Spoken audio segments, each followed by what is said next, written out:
topic. So my name is Ana Ayobiojo, like Natalie said.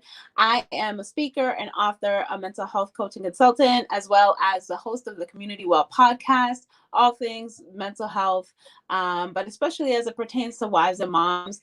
I inspire and coach wives and moms to really dig deep and to heal childhood wounds in order to create an environment in which their marriage and their children can thrive and not just survive. Yes. Oh my gosh. And there has been so much fire for some of you guys that don't know. We've been on Clubhouse yesterday and today, and that has been on fire because we've been digging deep into a lot of aspects of what we're going to talk about tonight with, behind the scenes. But today we wanted to focus on, specifically this area of, how can we find balance when it feels like impossible to do so. So we're gonna jump in and kind of talk about, what is balance, and then talk about what are some strategies that we can work on so that we're not feeling overwhelmed through all the different roles and hats that we need to handle every single day, right? So I wanted to kind of share real quick, like, a lot of us feel like we constantly hear the word that balance, like, oh, well, we should have balance. But what balance truly means is that we have given or are giving equal portions of time to different categories of our life. And let's break down the categories, Anna. How many categories do we have in our life? Like, okay, we got health and wellness. Yep. Marriage. We have marriage, motherhood. Yep. Entrepreneurship, for us anyways, or career. Yep. Work. Home management itself. Yep. We could talk about the spiritual aspect as a whole thing by itself for ourselves and our families. Yeah. Yep. What else? I feel like finances falls into a different category because, we can talk about that, but career and managing the work demands, and then the financial aspect, setting goals of finances and different streams of income, and financial planning for the future, not only for yourselves, for your children. I mean, it's crazy. It's crazy. And so being able to understand that is physically impossible. Like, think about that for a second. Like, if you were to give a perfect balance, equal time to each of those things, how much time would it be realistic to give those things? Then that means technically we couldn't work 8 hours, because then we would only be able to work 2 hours for, 2-3 hours, and then, work on our marriage for 2-3 hours. And like, it's not physically possible. Right. So we wanted to clarify, like, first off, what is balance? Because the reality is, I think we've defined it incorrectly for so long.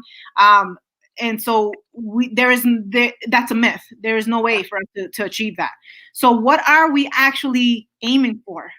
Yeah. So I heard this, Clubhouse is popping, but finding a rhythm as opposed to thinking of it as balance, because as Natalie said, if you think about the little scale, they have to be like this, they have to be equal. And that's so impossible. But if you think about a rhythm and a pace in your life, you're talking about, okay, some things may be going fast and may be going slow depending on the season. So we're talking about really finding a rhythm. And I think one of the biggest things that has been so helpful is knowing what season you're in, because a lot of times we're trying to do things out of season, or we're trying to do things that from a past season and bring it into this season. So in a past season, let's say I was a working mom and I'm trying to outsource things, and now I'm a stay-at-home mom.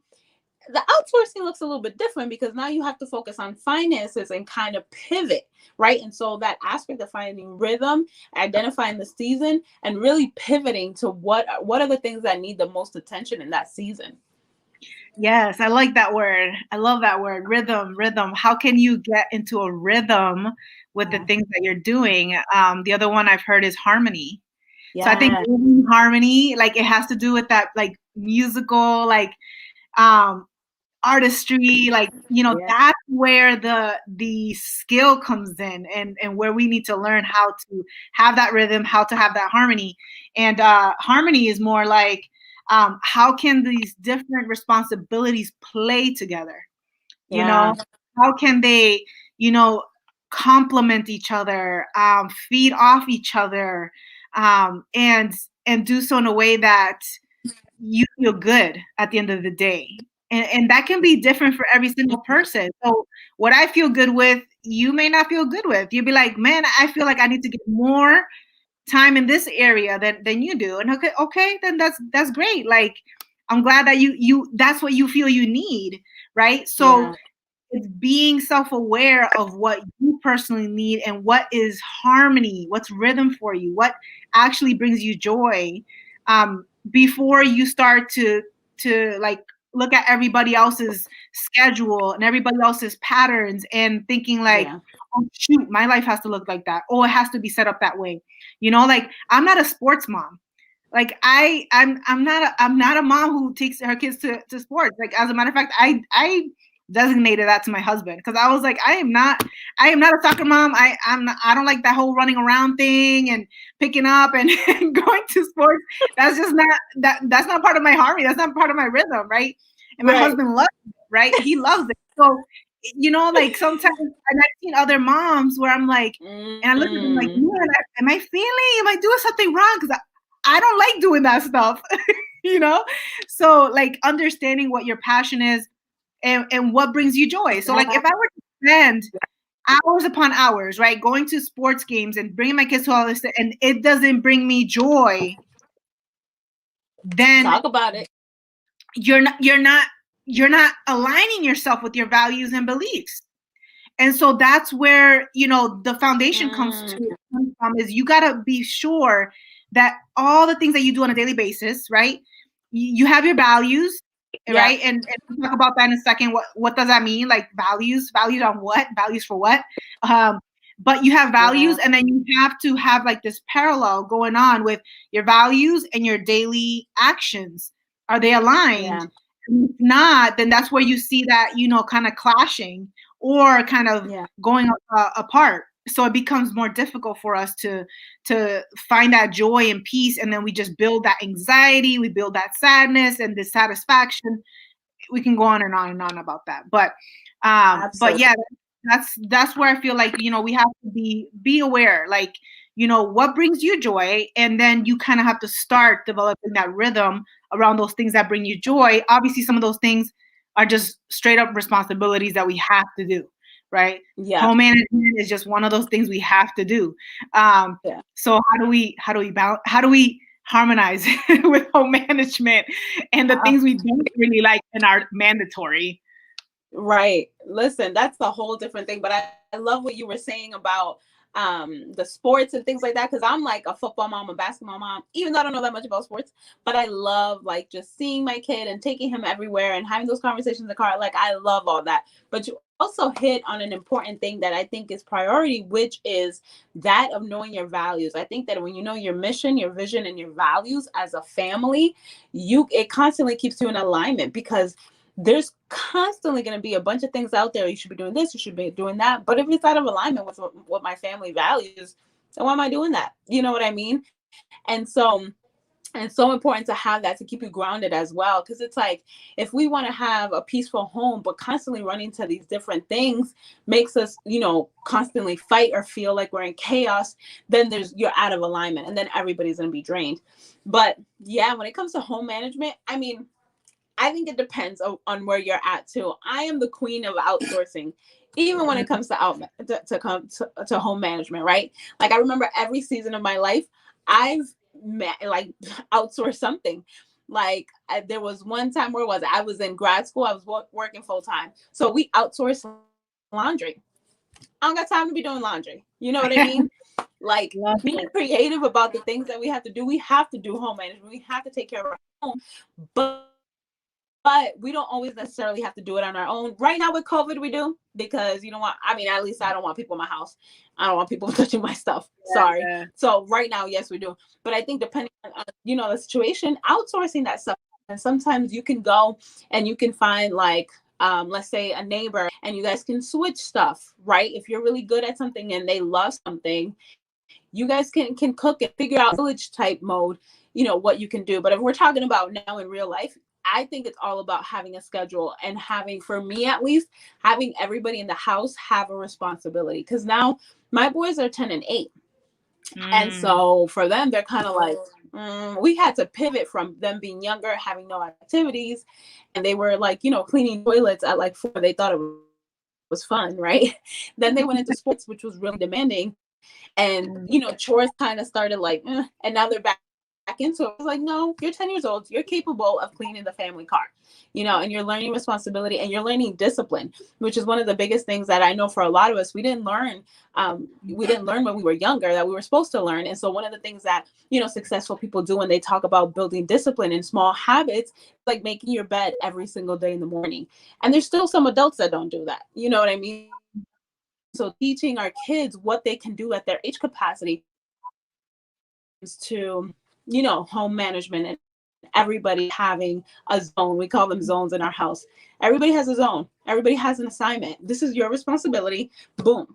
And then I think also letting go of some expectation, because I think that, as they're learning, they're not going to do everything perfectly. So it's like being okay and giving them grace, and then teaching them how, like, I'm going to do it with you. I'm going to show you how to do it. Then you're going to do it, and I'm going to stand by you, really guiding them. But I think that's the hard part, right? Because sometimes we're like, you know what? I'd rather just do it by myself. Like, forget that. I ain't got time. I don't want to be teaching you. Well, forget it. But I really, yes. Yeah, go ahead. No, I was going to say, like, I think, a lot of the things that we were doing before the pandemic was working, but once the pandemic hit, we really had to pivot, right? Because like you said, a lot of things that we delegated now is back on us. And now we have to figure out, okay, how can I make this work in the circumstances that I'm in right now? And unfortunately, like if your kids are super, super young, like babies and toddlers, then obviously a lot of responsibility still falls on you. And that can be a lot, and that can be draining, and that can be overwhelming. But if you have older kids, how can you utilize them and, really teach them during the season, so it's an opportunity, right? So I love that, it's an opportunity that really can shift family dynamics and have this opportunity for us to grow as a family during hardship. So, and I love that. I love that you're sharing those pieces that really are working for you. Yeah. I'm learning how to put that responsibility on my older 2 children, and slowly I'm giving them an additional stuff, laundry, cleaning their bedrooms and stuff like that. But I'm still imperfect in those areas and in delegating those things. But one of the things that I wanted to mention is, now in today's day and age, like everybody's all about, more, bigger, and faster, right? And yes. Am I freezing? Oh, okay. Can you hear me okay? I think I was yeah, I can hear you now. I was tapping into my thing to see if people can hear us, because I think I was freezing. But you can see me, right? You can hear me? Yep, I can hear you. Okay, I think we're good. Okay, cool. So, like, as the demand in our life has increased, right? That, like, this last year, the demand in our lives have increased, but our capacity hasn't increased. Our abilities increase, our physical work, it hasn't increased. So how can we combat that? The fact that, okay, we have greater demand, but now it's this imbalance, right? There's this imbalance in our focus. So I wanted to talk about our energies, because our energy is finite, but you can actually, like, it can expand. Our energies can expand in areas of our life. And so where it's so crucial that we spend some time understanding, okay, where am I spending my energy so that I can still show up with the full cup? Because we talk about that a lot, like, oh, like moms, pouring from an empty cup, and what they're essentially talking about is energy, right? It's essential, like energy, how we're showing up with our energy. And so, we have these 4 areas that we have to be constantly, pouring from. It's our physical, emotional, mental, and our humans, like our spirit. Those are areas that we're constantly pouring from. So how can we be more conscious of how we're conserving our energy in certain areas throughout the day so that we are able to give in the others. So this is why, like, we'll talk about this now. Like, let's jump in, because me and Anna, we've taken advantage of our mornings, because there is power in the energy we put within ourselves in order for us to be able to give from ourselves throughout the day. And so some people, like, there's this argument back and forth. Like, there's people like, I'm not a morning person, it's just not part of me. It's not, it's not natural for me, or, that's not fair. Like, why should the woman wake up earlier than the man? Da da da da da. And there's gonna be a lot of, people talking about the cons of us waking up earlier, but there is power to your mornings. And it doesn't mean it has to be like that forever, right? This is about the harmony and the rhythm. And if you have young kids, that's the season that you're in. And we're sharing our testimonies of the power of having energy put into our mornings so that we have more to give in the rest of the day, rather than only giving to others as soon as we wake up and we're giving from that empty cup. So we have to fill ours first. And yes, it's a discipline. It's not easy. Like, I thought I was bad, man. Anna, girl, talk about your mornings. Listen, I just gotta say, God got me doing this, because if it was up to me, I'd be sleeping. Like, people that say that they're not a morning person, I'm a night owl. Like, when I was in college, I mean, since teenage years, you name it, I was a night owl. I had to train myself to be a morning person. And, I would wake up 4:30, 5 o'clock. And this year I asked God, I said, God, here's my schedule. Here's a blank page, actually. And it said, God, I went on a 24-hour mommy retreat, and I really just wanted to spend time with God. And I felt a pivot coming from my business. And I felt like just pulled in so many different directions. I was like, I need time away by myself and with God. And I said, God, what do you want my schedule to look like? And he said, up at 3:30 a.m. Huh? Me, God. 3:30 a.m. So we're working on it. There's some days that the alarm goes off, I'm like, oh man, it's 4:30, or it's whatever, the times that I was used to waking up.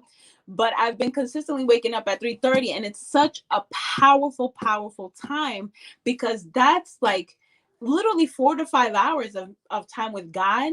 I'm literally singing, I'm dancing, and there's something about that. You're praising him, but you're also getting something in return. He's giving you strength, he's giving you energy. You're spending that time alone with him, and he's pouring into you, and you're having a conversation with him before talking to anybody else. You're giving him your first fruits, which is like, to me, even before filling up my own cup, I'm like, Father, I just thank you for today. Before I can get on Instagram and start comparing my life to other people, how much my life sucks because you're pointing out your highlight reels, you know what I mean? I'm thanking you, Lord, that that I woke up this morning. I'm thanking you, God, that I have a roof over my head, just like gratitude, feeling. And there's science behind that. You're filling yourself up with gratitude, and that's a whole energy in itself. But really, and I'm bathing the atmosphere of my home in prayer.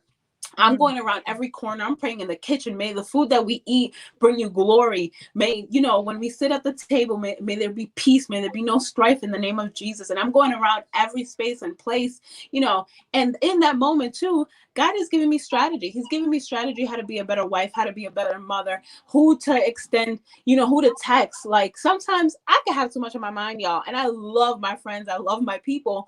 But sometimes I'll just forget, and it'll be like, so, your friend just had a baby, and you should check her to, you should text her to check up on her. And he'll tell you specific things that they're dealing with. And I'm like, oh my God, you know what I mean? And it's like, God will lay these things on your heart because there's no distraction whatsoever. And you're filling up your cup, like Natalie was saying. So by the time my family wakes up, I'm on fire, man. I spent time with God. I went to the gym. I did work, whatever I did to fill up my cup, because it changes. Some days I go to the gym, other days I do work for an hour, so I have that schedule. By the time they wake up, I'm like, good morning. And they're like, oh, okay. You know what I mean? I know, right? But you're just happier. You are just happier, even if you're tired, because I'm not gonna lie, I'm tired. I'm still trying to get used to waking up at 3:30. and having to adjust my night schedule, I'm tired. Like physically, my body's tired, but when my spirit is on fire, then my thoughts are pure. My thoughts are full of gratitude. You know what I mean? So I control my flesh. I control my body, and I'm able to tell my body, "Child, we're gonna push through this day in joy." Okay. Yes, I love that. That's the reality, right? The reality is that, essentially we're designed to pulse. Think about this, to pulse between spending and renewing energy. We're spending, renewing, spending, renewing, spending, renewing. When are you renewing your energy? Ooh. When are you renewing your energy? We're actually, as a matter of fact, what I see is I see a lot of spending. A lot of spending. Yeah. Not much renewing. Not much renewing. I hear all the time, and I love what you said today on our Clubhouse room about between the difference between self-care and self-soothing. Yeah. Self-soothing. Oh man, like self-care is really about the renewing of the energy. And so, like, yes, it's nice to get your hair done and get your nails done, get the massage. Those things are self-soothing. I love that. Yeah. But what is the actual self-care that's renewing your energy, right? So for me, I have certain points of my day that I realize like I need to renew my energy. Yeah. And I hear so often from moms, it's like, man, I hit this 2 p.m. slump. So do I. I hit a 2 p.m. slump all the time, especially if you're waking up at 3:34 in the morning, right? Yes. I know I listen to my body and I say, okay, this is about the time where I need to renew my energy again. We are not infinite computers that can give. And the mistake we make is like you load up on more coffee, you load up on more caffeine stuff. And what you're doing is you are pushing your body to the ground. And it hits, and then people wonder, like, damn, why am I so sick all the time? Why am I depressed? Why am I anxious? Because you are running your body to the ground. You are spending more than you are renewing. And so if you are not conscious and aware of those spaces of your day, right? They are opportunities. And before, I used to get so frustrated at 2 p.m. because I'm like, oh, I need to get these things done, but I can't think, I can't do one more thing. And then I would feel guilty for stepping away and doing something different, cleaning the house or whatever. And then I owned it. I was like, no, this is your time to renew your energy. It's time to renew. Sit down. And now I open up my Calm app or I meditate, I breathe, and I take the 20 minutes, 30 minutes, sometimes it's an hour. Like we talked about earlier, sometimes you take a nap, if that's what my body needs, then I'll do it. And it's renewing my energy because there are pockets of time during the day where we need to be on point. And if we're not on point, then we're just giving bare minimum, So, you have this flow that I love the rhythm. There's this rhythm, right? It as a song, like you have the upbeat music going, and then it kind of dips and slows down right before it picks up again, right? So, I was just thinking about that. Like, imagine if we had like a song to like a, what do you call it? A theme to our life, right?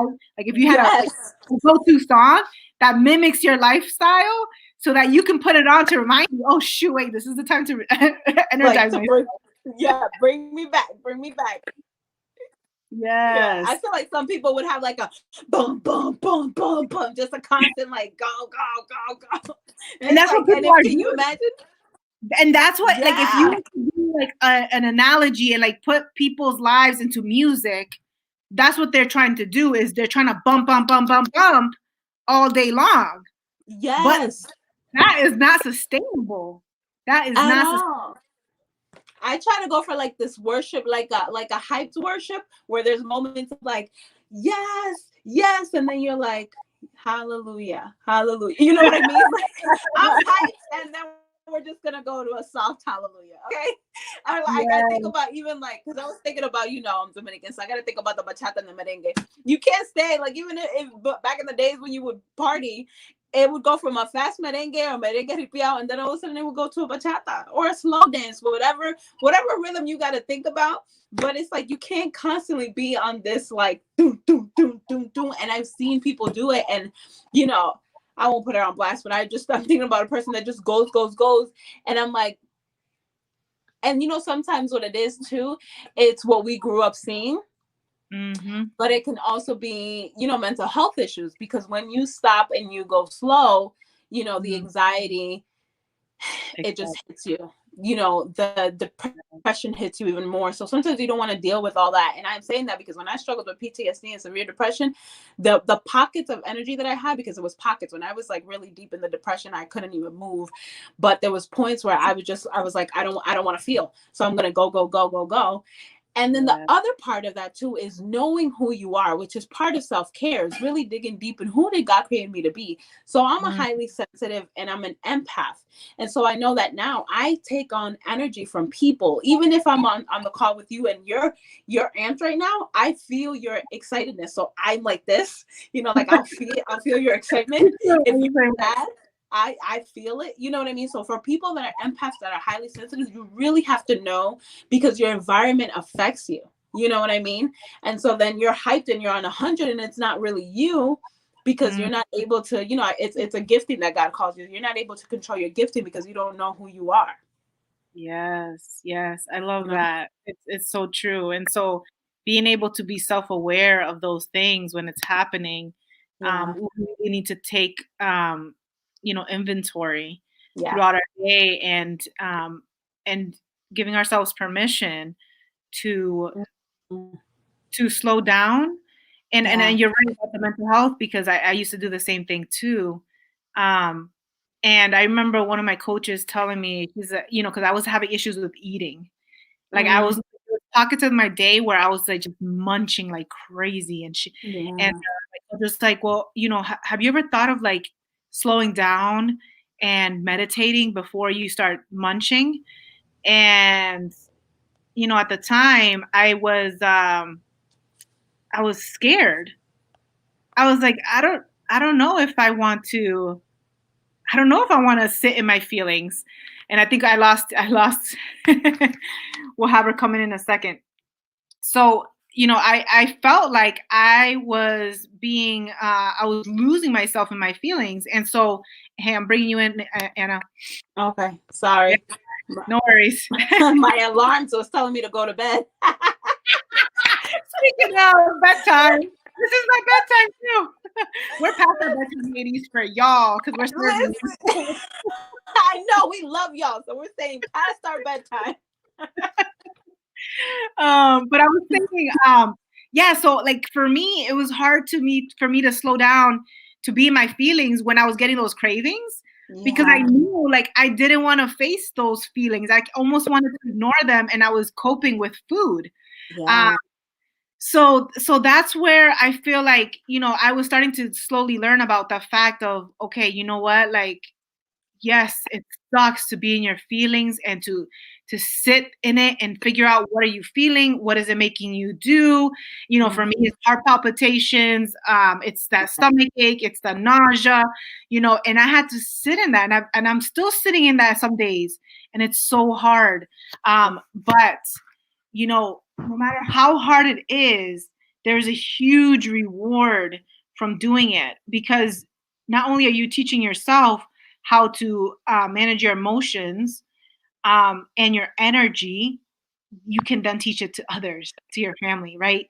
Yeah. Everything that we learn, we multiply it. Mm-hmm. The longer it takes us to learn a skill, the less likely we can multiply. It's the scriptures on the talents. Yeah. Like God gives us these talents. What does He want us to do with them? He wants us to multiply it, and He doesn't want us to just hide it under the rock, right? But so often we don't take the time and to learn the skills, to learn how to multiply that gift and that talent.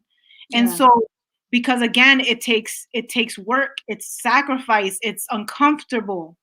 And so, I want to challenge y'all. Hey, Amida, I see people jumping on, commenting now.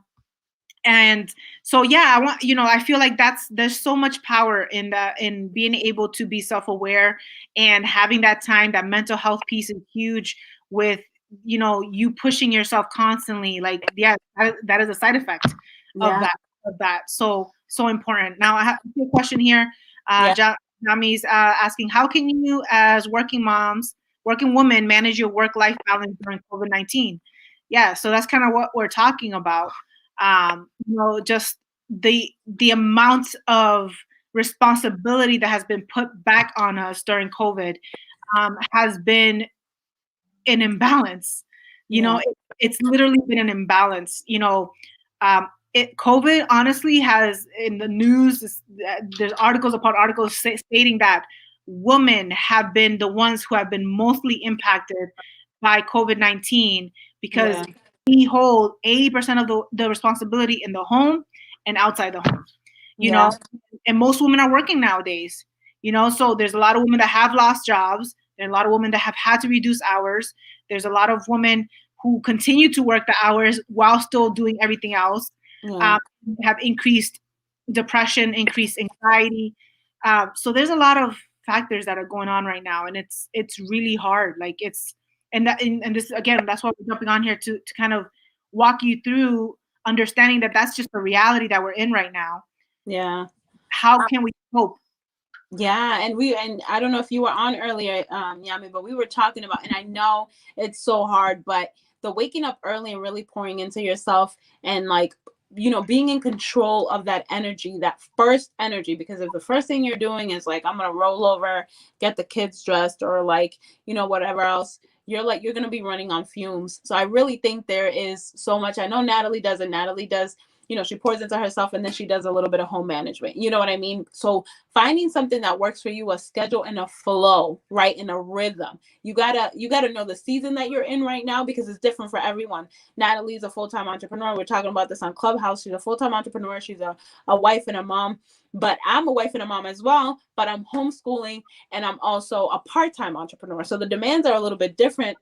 And and I also know that if you're working from home and you have a boss and you have colleagues and constant meetings, it's completely different. So I think really taking inventory, what are the pockets of that you have in your day, and really making time. What are you gonna say?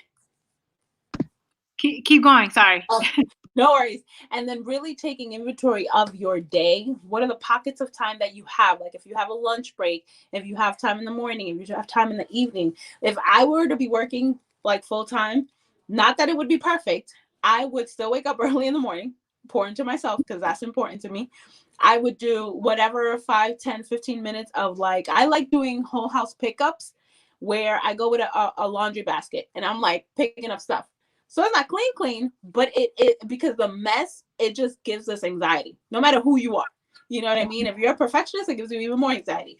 But at least if you do a whole house pickup, put everything in a basket, and if you don't, and later on you could put the stuff in the basket away where it belongs, but at least you have everything out of the way. The other thing too that I love doing is having one day for each room to, like, quote unquote deep clean. I'll sweep, I'll mop or whatever. So let's say today's the living room. I'm doing just the living room, and I'm able to just deep clean that. And then Tuesday I'll do the kitchen. You know what I mean? But breaking it up into something that fits more, that is 5, 10, 15 minutes, as opposed to doing 2, 3 hours. Meal prepping, man, if you can meal prep on a Sunday, and I definitely recommend having a Sabbath. On Sundays, all I do, what do I do on Sundays? I take care of my 17-month-old, because Yeah. she's one little hurricane. But I meal prep. I make food for like 3, 4 days, and I'm just reheating. Yes. Yes. Absolutely. Like, those are the adjustments we've had to make. It's Yeah. learning to adjust, and it's that harmony. How Yes. can you figure out how to let all the pieces of your life to play with each other? How can they flow with each other? And it's kind of like figuring out also, like, the priorities at certain aspects of your day. So if you're working for 8 hours, and you still have a priority of pouring into your children or child, then you set aside 30 minutes, hour, whatever it is, but you're fully present in that moment. you're disconnected from your phone, you're, not watching TV, and you're just doing the thing that they wanted to do or whatever it is, right? You decide what that is. But at the end of the day, it's that flow. It's not about the equal amount of time that you're giving to each item. It's the flow, the rhythm that you're giving to each of those items. It's the presence, it's the quality of time that you're giving to each of those things. So, you say full-time entrepreneurship, but let me tell you guys that I work on, like, in my business, in work, maybe 3 to 4 hours a day. That's it. I don't do a full 8 hours. Like, I don't have those time slots in my life right now. And I don't have that.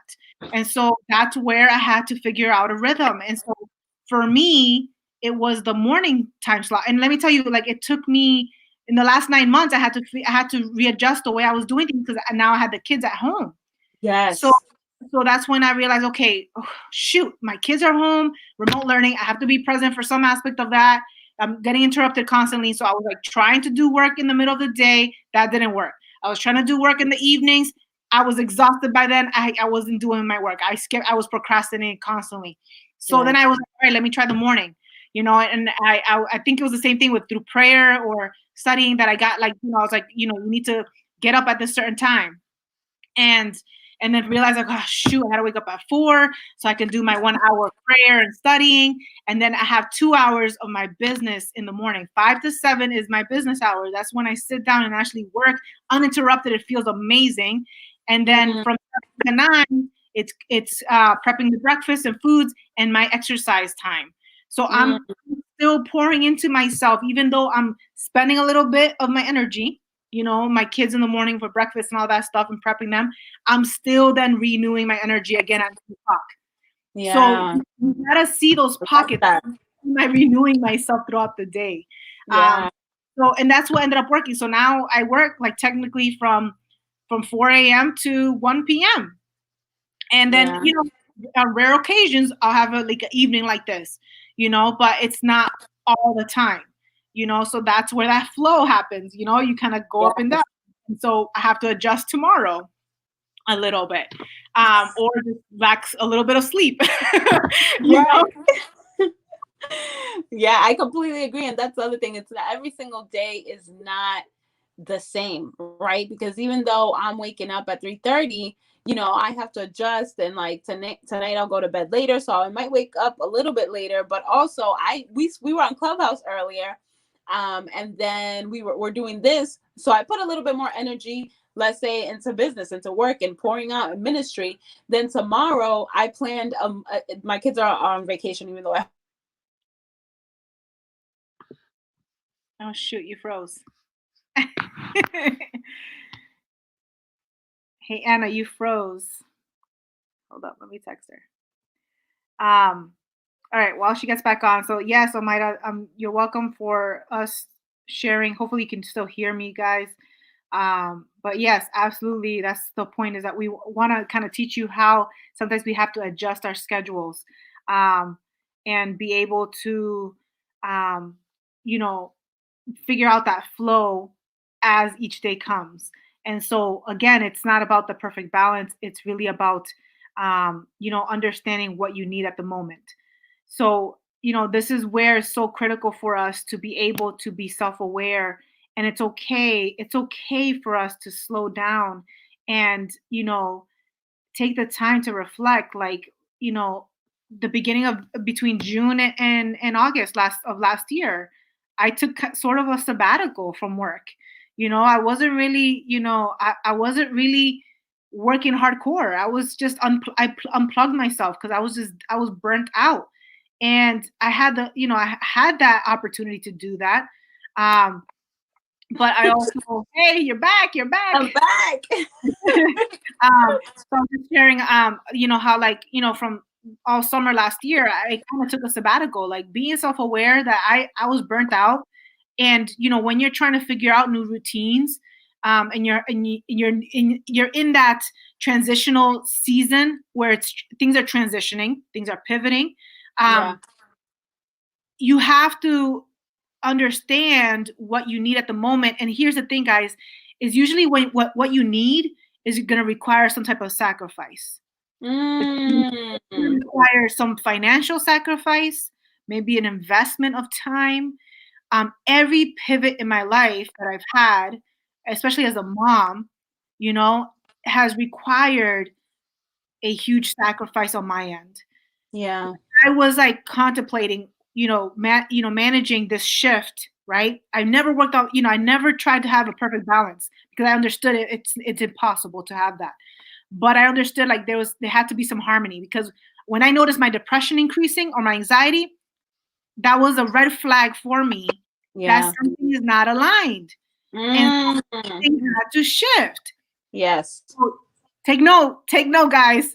Red flags. If you're feeling depressed and anxious, that is a red flag. Yeah. There's something that's going on in your life that's not aligned. And so for me, it was my time management and my ability to renew my energy. I wasn't renewing, so I was depleted. So, hey, Aracelis. So what did I do? And I'll give you examples. When I had my second child in 2014, I felt it so deeply in my heart that I did not want to go back to work full time. And so I had to contemplate on my maternity leave, do I go back to work? And what does that mean?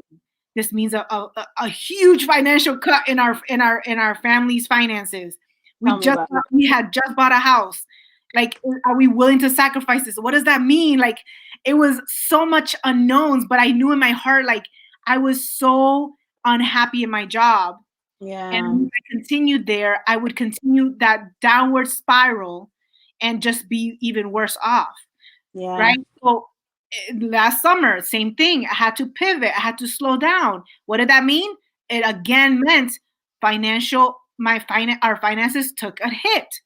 So there's going to be seasons when you have to manage shifting things, and there's going to be a sacrifice with that.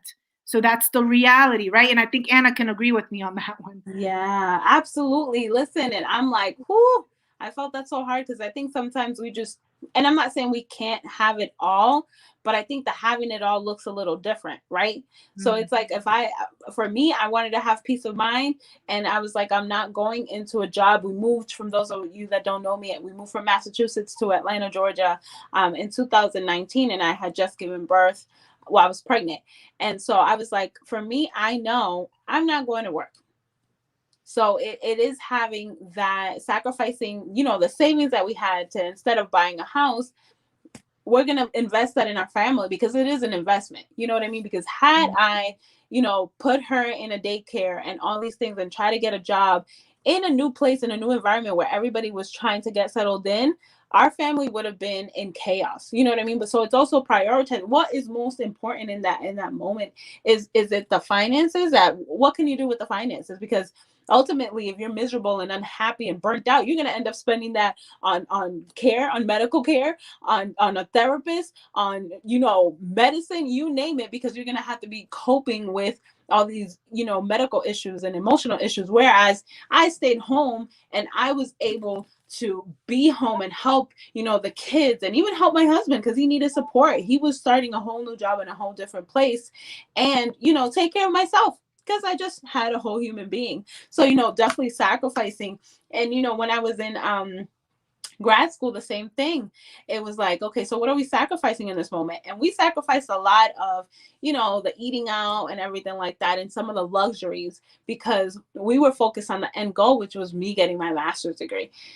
So what is it? What is going to give? And then also, I think in partnerships, like, there's a spouse that has to, like, there's a give and take. When we first got married, my husband, we were both unemployed. Then he started working, I started working, the kid was in daycare. And then we had to pivot. I was working full time and in grad school, and he was helping out a lot more in the house. And then, I stopped working so I can dedicate myself to finishing master's. So he was picking up more of the financial load. So then there's a lot of different things. And even now, like, I'm homeschooling, so we do a lot of, like, the home stuff, and he has his zones that he does on weekends, but it's not as much, because he still has to be, teaching. And also the pressures of teaching right now via Zoom, You know what I mean? So it's like, what partner is not the strongest, but like right now, I don't feel that much pressure, even though entrepreneurship is a lot, and we'll talk about that tomorrow on Clubhouse if you guys want to join us.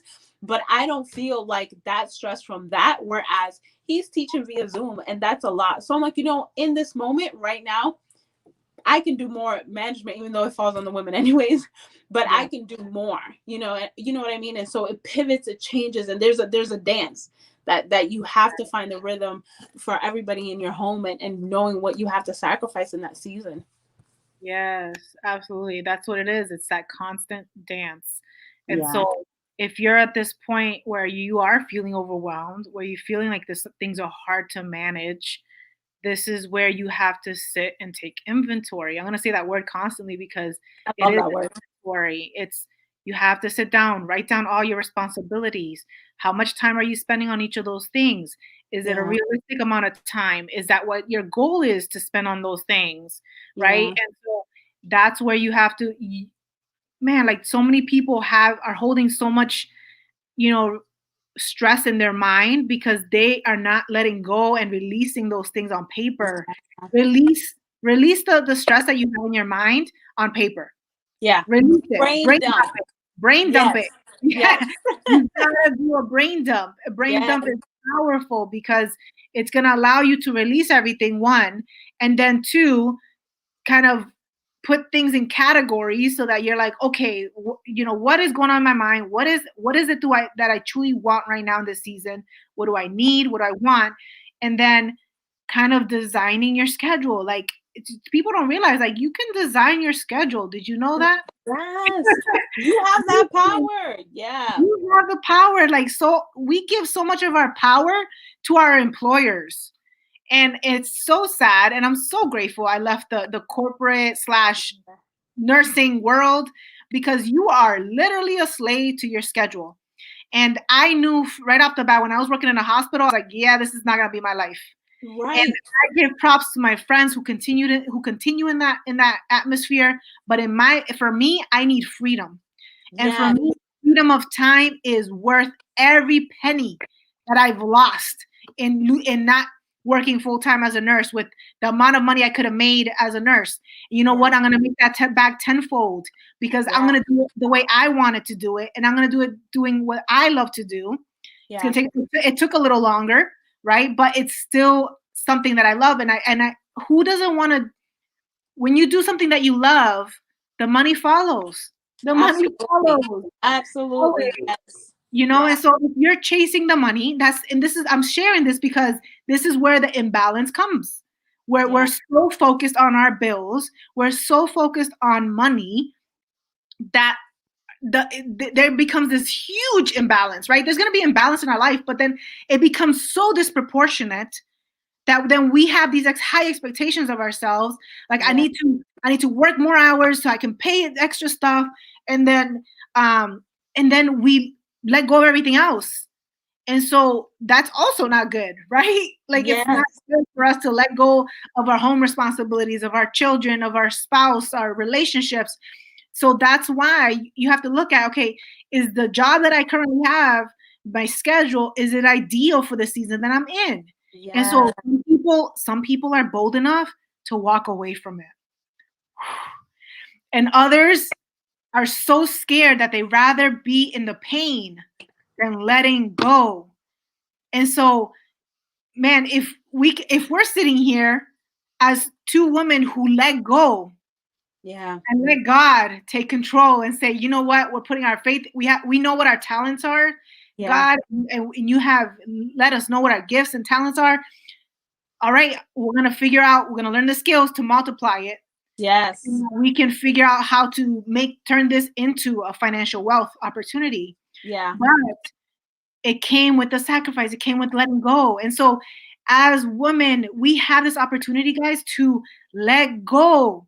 If the schedule that you currently have is not working for you, and I know you're going to say, well, I have bills to pay. Yeah. I have a room to pay for. Yeah. We all do. We all do. Yeah. And that's what they want to do. Like a hamster, and just go in this little wheel and be miserable and sick. And listen, Natalie, I'm like, girl, yes, because I remember being in this one job and you're not stuck. I don't know who's listening, but you're not stuck in whatever position you're in. You have the power and authority. I don't care what your level of education is. I don't care where you are. I don't care that you've been there. Some people are so loyal to their job employments and to their bosses. They've been there for 20 years or they've been there even for 10 and they feel like they can't leave. And let me tell you, like, God forbid something happens to you, even if you just, break a finger and you have to be out a few days, they'll be all right. They will figure it out. And sometimes we think we're indispensable to these companies and organizations, and we should give our all and be operating in excellence. But I think we give too much of ourselves, and they take advantage of that because they're like, I just need you to work. But I remember being so miserable to the point where I was like, yo, God healed me from depression, but this job is about to put me right back into a bad pit. And it was 2017, 2016, and I was miserable. And I was like, God, there has got to be something else. But this job allowed me the opportunity. It was flexible. I could work from home.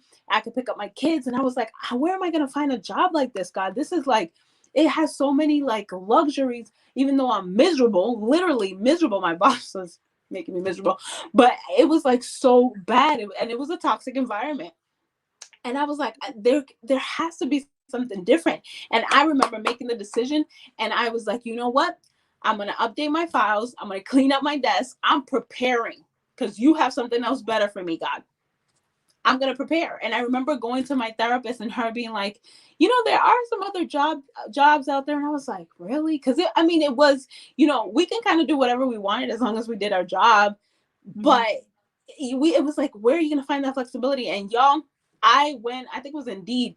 The very first job that I saw was like my dream job. It was a vision that only God had given me, but it was in this job. It was insane. And I was like, yo, I ended up switching to this job, y'all. And it became my dream job. It was literally flexible. That boss cared about work-life balance. This will go on Facebook, so she'll probably end up seeing it because she's my friend on Facebook. But she cared about her employees, and she cared what we had to say about the organization. It was just, the only reason I left is because God told me to move to Atlanta. That's it, because I would still be at that job. But where you are, doesn't matter where it is not finite. Like it's not the only option. There are other jobs out there. It doesn't matter the luxury that you think you have or the time that you've invested. I promise you, there is something that will fit and be more in alignment. Because also when you're in alignment, man, nothing beats that. Yes, absolutely. And hey, we're not here trying to promote you to quit. We're just simply please don't think that. Don't go to your boss be like, I watched the live and they told me to quit. Nobody told you to do that.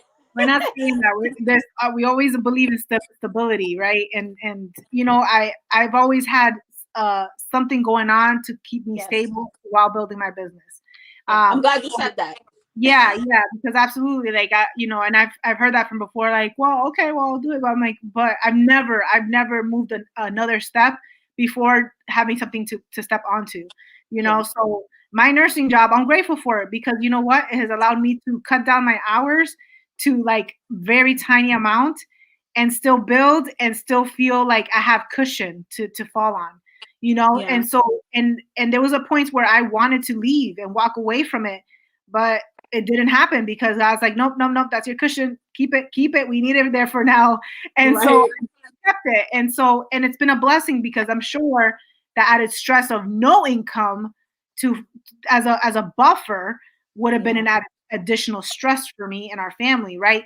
So, but again, I figured out a way to work around with my schedule and play around with it, what worked with our family and our goals and my business goals. And so I found a way.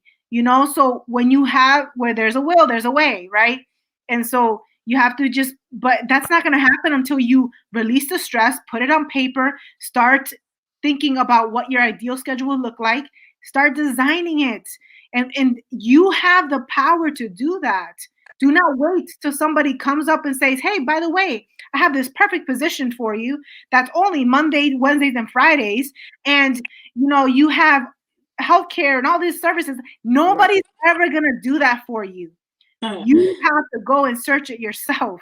You have to do the work. You have to do the research. And so we're saying this because a huge part of that work-life balance or imbalance comes from our disproportionate time that we give to our jobs. That I've seen many women give 40 hours and they're like slaving away and they are done. They are skeletons when they come to their home. And Mm.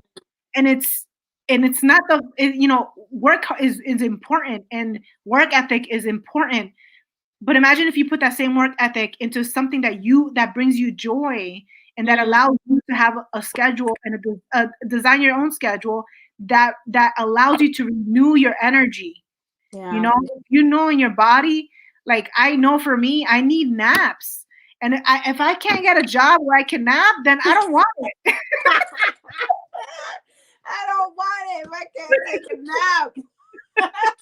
Natalie, I'm with you. I took me a nice nap. That's why I look a little awake today.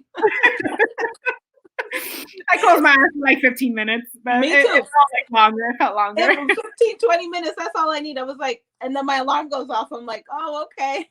I'm awake. But that's all I need. That little pick me up. It's better than coffee. I shouldn't say that because I really like coffee, but you know what I mean. Yes. So like, I mean, that's the end of, like, this is how we can do this, guys. And so I know we're kind of running out of time tonight.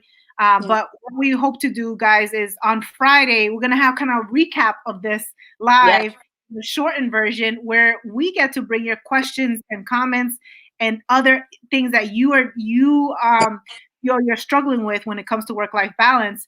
So even if you're watching this live or if you're watching the replay, go through, watch it, comment. I want to see as many comments and questions on here because on Friday, we're going to jump on live again and we're going to discuss these different things that you guys mentioned so that we can provide you different things. Man, I love doing research for people. I love figuring out like, that problem. Let me look at there's some other things that you guys can work on. Yes. Yeah. So like, right, it takes a village. And so if you're not sharing the struggle, it's going to be really hard for anybody to help you because you're suffering in silence. And let me tell you, oh my gosh, I've had people, prospects that I've talked to over the phone, and nobody knows the pain and struggles that they're going through. And then all of a sudden, they open up to me and they're like, "Yeah, I can't do anything because I am literally drowning. I lost my car. I lost this. A lot of and they're like, XYZ." And I'm like, "So who's helping you?" "Oh, nobody." "Well, why not?" "Well, because I don't want anybody to know. I feel ashamed." That shame. Yeah. I was like, no, girl, the shame is going to keep you locked down in that struggle forever. Humility will allow you to move forward and be successful in life, guys.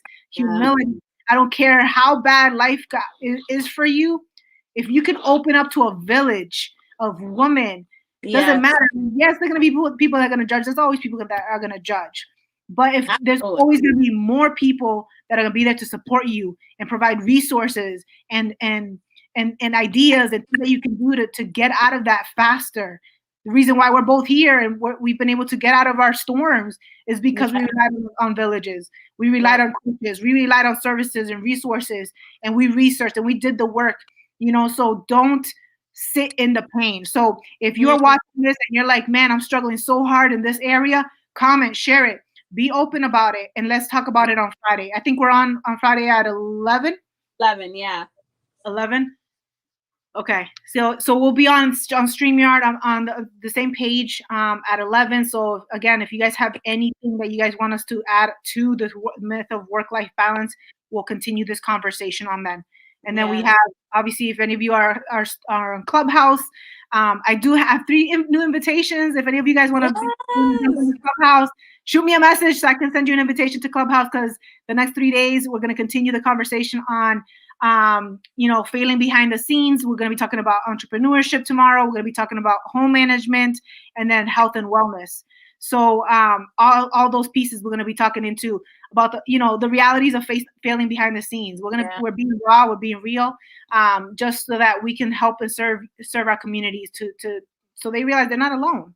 Absolutely. And it's such a powerful, safe space. Like, it's been so amazing yesterday and today. And I really hope y'all take advantage and just really hop on in. Even if you don't want to say anything and you just want to listen, which Clubhouse, if you haven't been on, most of it is like that. There's a stage where you can come up and ask questions, but there's also the space in the audience where you could just listen. If you just want to come in and listen and just let us pour into you and so you can feel like you're not alone, because you'll hear Natalie and I, and we keep it all the way real.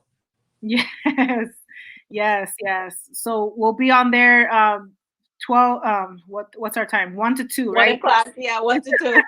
1 to 2 every day. Like, I have my schedule all set up and I don't have it in front of me. So Yeah. yeah. So we'll be there. We'll be on there. So again, if any of you don't have an invitation, you need an iPhone first off. Yeah. If you have an iPhone and you want to jump on Clubhouse this week and get into our rooms that we're chatting into, send me a message. I'll send you an invite and then we'll add you so that you can join us in live on there. And then again on Friday, we'll be on live here on our page at 11 to continue this talk of the myth of work-life balance. So make sure you come back on Friday. Hopefully it'll be a lunch break. You can kind of interact better with us. Right. All right. Any last words, Anna? No, I just hope y'all come back, because this is awesome. We're loving the opportunity to, be able to talk about these conversations. But I would love it if you, like Natalie said, just come in and send your questions, even if it's a private message, in the comment section. Just let us know so that we can really just better serve y'all. Absolutely. Yes. Well, thank you guys so much for jumping on live tonight. I know it's kind of late and we're past our bedtimes too. So we're ready to go to bed, but I hope that you guys join us the rest of this week. Hopefully you guys can continue to hustle, do what you need to do with harmony and with rhythm so that you're not getting burnt out and that you're aligning yourself with your values and beliefs. So can't wait to see you guys on Friday. Bring those questions and those comments and experiences so that these conversations can be more rich with content and value for you guys. So I hope you guys have an amazing night, and we'll see you guys on Friday. Friday. Bye, y'all.